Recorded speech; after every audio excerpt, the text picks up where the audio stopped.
The July 2022 real estate prices in the Greater Toronto Area are shocking. And I'm not saying that just to make a clickbaity headline, they truly are. Now, these numbers are not officially out yet, but I have my sources and these are 99.9% accurate and they will come out in the next few days. So I want to do a quick update video and kind of go over where everything is out today because July's numbers are not going to look great when they officially come out from the Toronto Real Estate Board. And then I want to break down the numbers from the peak until now, show you what's changed if you were buying the same property type, what your payments are going to be, what your new down payment is going to be, and what are you going to do on the mortgage side of things. Welcome back to the channel. My name is Tom Storey, and I make educational real estate videos, specifically focusing on the city of Toronto, but we talk about Canada as a whole. If you watch this video and you get an ounce of value from it, all I ask is you give me a thumbs up on this video. It really helps the algorithm show other people like you this content, and subscribe if you haven't already. We are building a really cool community. My next goal is 10,000 people. I honestly think we can get there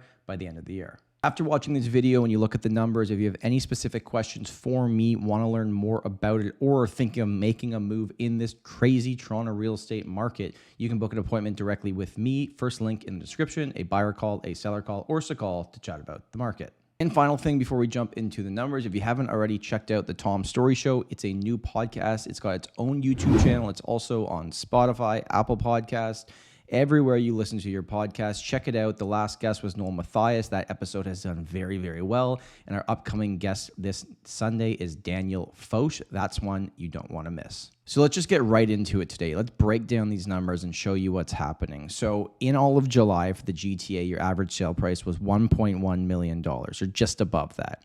Now, if we go back to February, the average sale price was $1.35.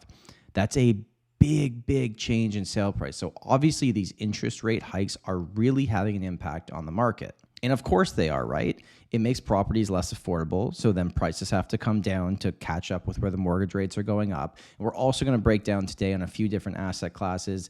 What's the actual difference? Are properties actually more affordable, and what's your down payment going to be? And that difference now from the peak in the market is 18% drop in the GTA. Now, we have to keep in mind that a lot of these big drops were happening in the suburb markets, but the city of Toronto is now absolutely affected. Those February prices no longer exist. They haven't existed for several months, and we have now seen 5 to 6 months of prices dropping every single month. Now, another number that really stuck out to me was the amount of actual sales. Like, transactions are way down in July. There was under 4,500 transactions. If you go back to just March, there was 10,000 transactions. So 50% less properties are selling. So it's very clear that in the wallets, in the bank accounts, in the minds of people in Toronto looking to buy and sell real estate, these interest rate hikes are having a massive impact. I also like to put everything into context.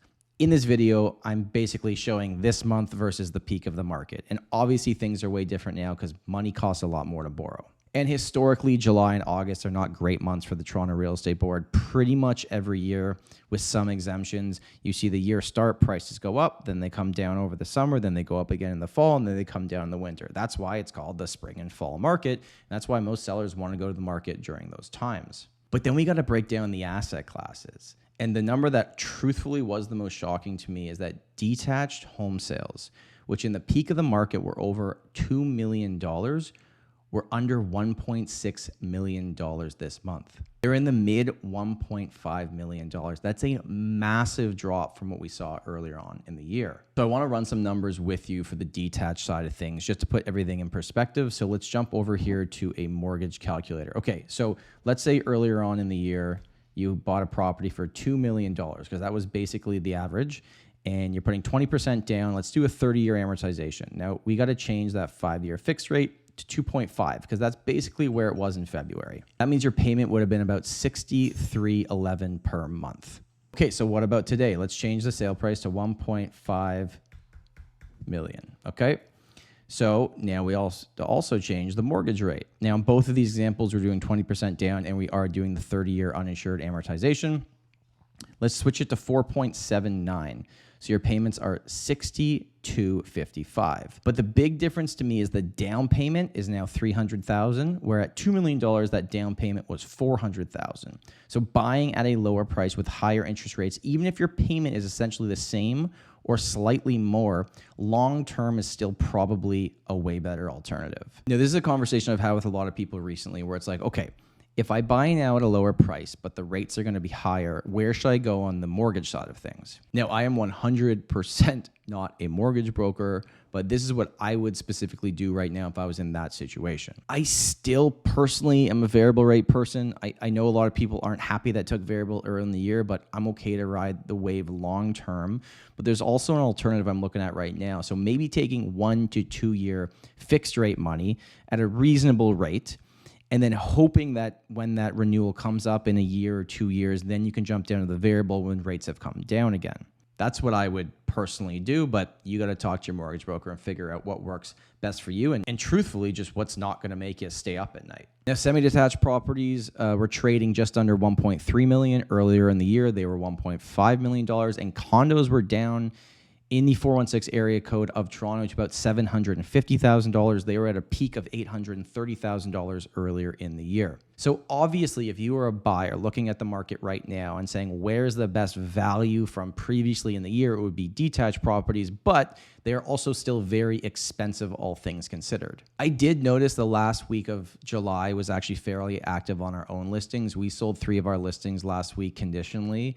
So I don't know if things are slightly changing here, or people are becoming okay with the rates. And, August is going to be quiet. It's quiet every single year. So to sum this up, are properties still selling? Yes. Are they selling for lower prices than early in the year? Yes. Are they more affordable? Maybe not today on a monthly basis, but on a down payment basis, they are.